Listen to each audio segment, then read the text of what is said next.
When I first bought it, I absolutely loved my Ryobi electric riding lawnmower. But now, I hate it. For one simple reason. I can't turn it on. Go! Do something! Work! It's really, really annoying because I've spent thousands of dollars on this lawnmower. Ryobi did the dumbest, stupidest thing. They used lead-acid batteries to power this mower.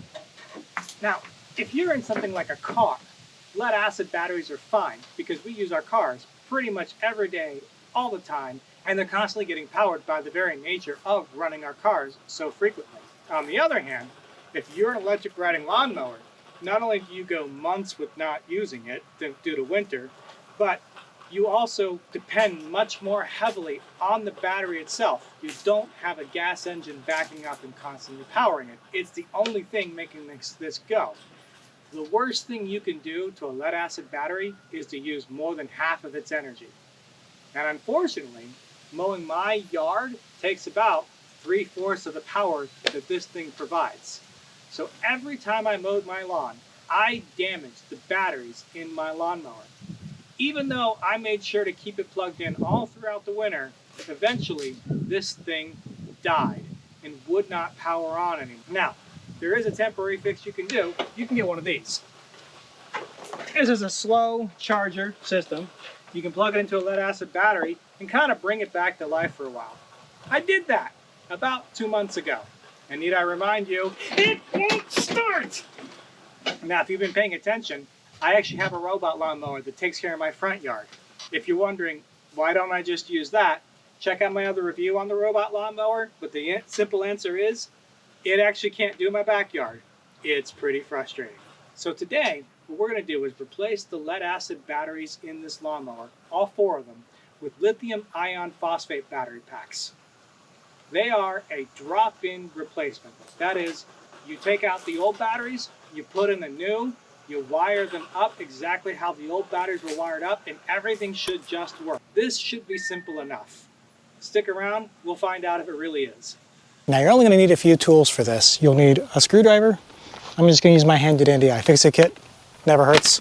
You'll need a socket wrench of some kind, and that car jack that you probably have lying around and haven't used in years, or something similar, because part of the process of this is dragging the 4 batteries out on a tray, and they are extremely heavy and will tip the entire mower back if you don't have something under it propping it and keeping it up. But from there, getting started is pretty easy. You start by lifting up the seat, and you'll see a little door right here with some tabs. You can pull on these tabs and then lift the whole thing out.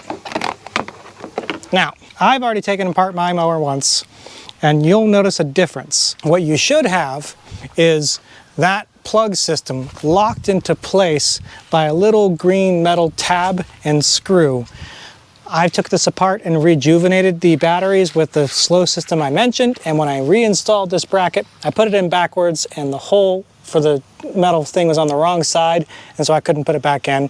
I'll fix that. But you'll start by taking a screw out of here and taking that metal plate off.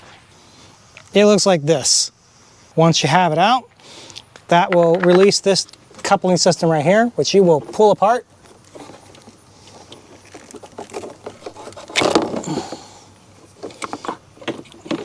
That's to disconnect the power from the whole system, just for safety. That's your first starting move, is always disconnect power wherever you can. After that, you're gonna grab your socket wrench and take out that bolt right there. This is a pretty tight space, so I recommend a pretty small socket wrench if you got one. It's a super long bolt, gonna take a while.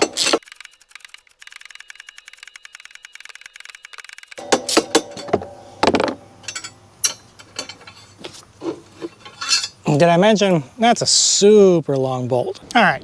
Next up, you're going to want to remove this battery cover. So you're going to find the 2 screws here and here. That is a TR30 screw, which is a hexagon-y looking thing.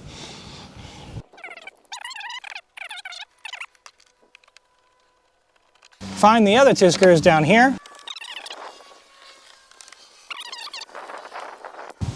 And now the whole battery cover should just come off.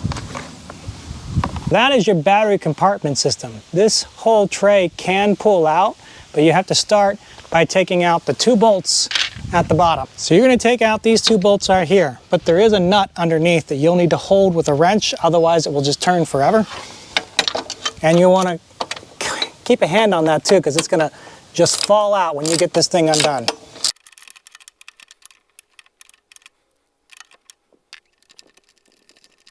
So that's a low screw right there, and the whole nut comes out from underneath. There's a washer under here as well. It'll slip right out. If not, you'll get it when you pull the tray out, although I wouldn't do it because you might lose that. Let's grab a stick. So 3-part system, and this goes on top, and this goes in through the bottom. And now we're ready to move the tray out. But keep in mind, it is super heavy. So you want to have your brace ready, measured to fit about there. You'll have to pull out pretty far, so make sure you pull the jack with it so you don't end up tipping the whole system. Very super careful with this. These things are heavy as heck. You don't want it to drop on you or your hands. That would be the start of a very bad day. We take these covers off.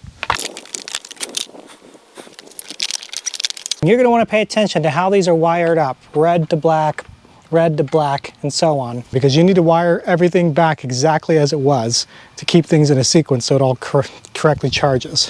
When you go to disconnect the batteries, you always start with the negative, which is the black, and then move to the positive.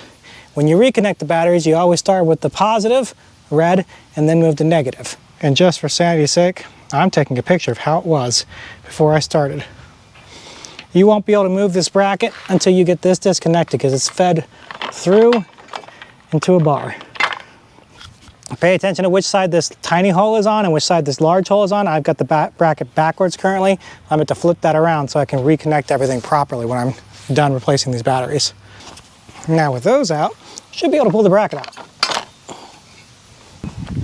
And likewise, I should be able to pull this cover out now, along with this cover, which is not in a good place.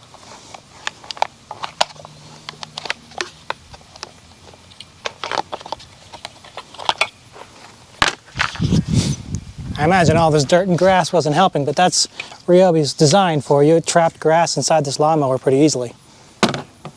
We'll take the first battery off.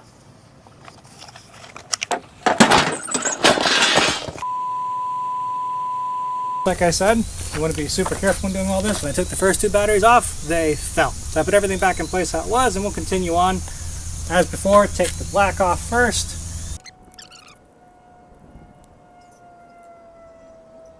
I'm not a professional electrician, so everything I say, everything I'm doing, you do at your own risk. Now I just want to show you real quick. This is the new battery and this is the old battery. Physically speaking, they're essentially identical in size. The bonus is the weight is drastically different. These things are the kind of weight that as a 40-year-old I lift and go, oh, my back. Whereas these are like, no big deal. Let's move on.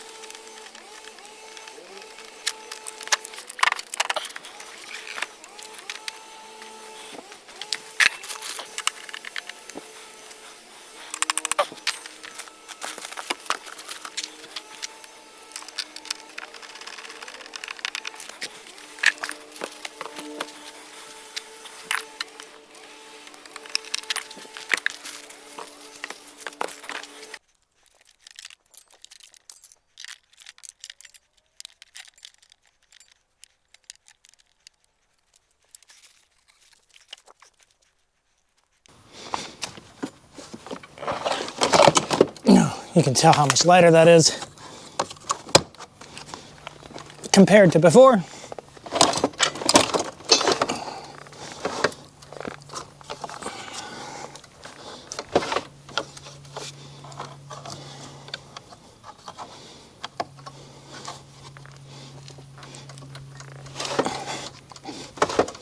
I'm just going to get in here real good, because one thing I didn't show you on the way out, because I forgot to reconnect them the last time I did this, is these 2 wires right here need to be connected.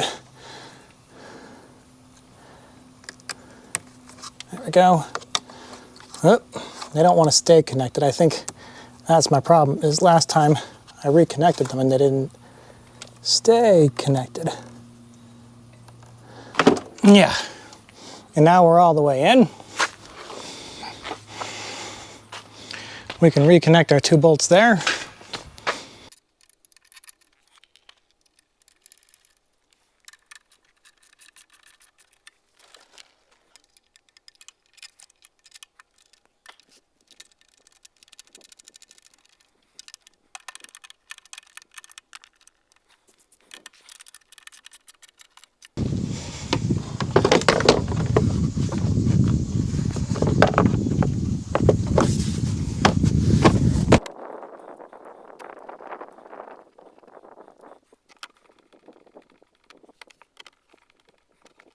Now you notice there's a positive, I don't know if you can see this, is a positive and a negative on one side and a positive and a negative on the other side. You want to make sure those are lined up correctly, which means you won't see it on the part that's connected directly to the mower. You will see the positive and minus on the part that's to the batteries.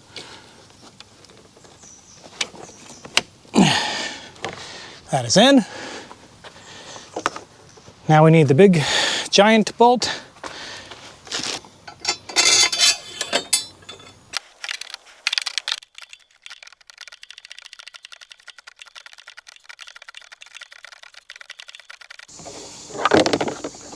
We're gonna reconnect all that. Put this one down. Give you a real close-up of the seat.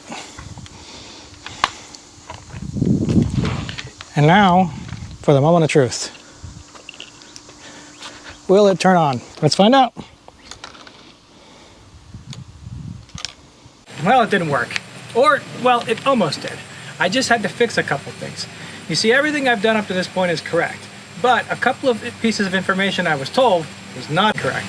For instance, these batteries were supposedly compatible with the Ryobi charger that comes with the system. That's just not true. That recharger will never really work correctly with lithium-ion batteries. So the first step was picking up this guy. I'll link it down below. It already comes with a triangular style charger on the end, and that won't fit, at least immediately.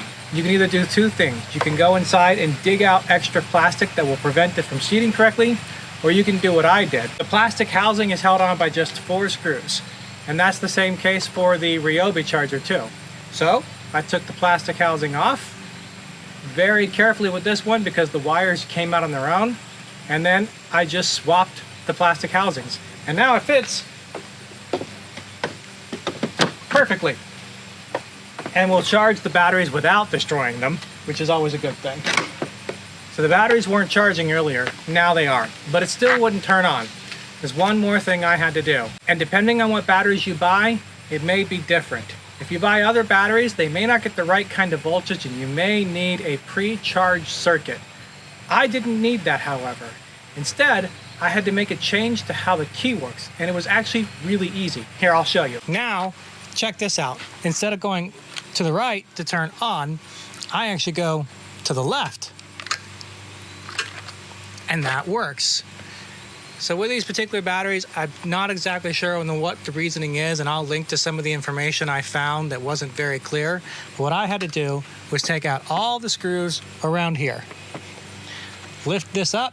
Let's take the key out just for safety. And I found the key spot right here. Now, it's hard to tell, but there's 2 sets of prongs in 3s on here. Basically, all you do is move it from the one set, it's lower, to here. Just move them 1 over. No need to go up or down, just 1 over.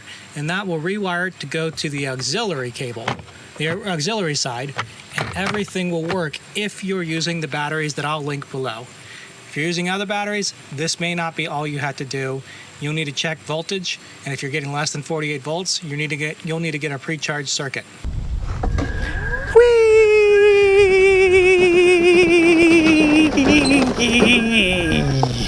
Whee! Okay, going backwards is much slower, but you know, it still goes.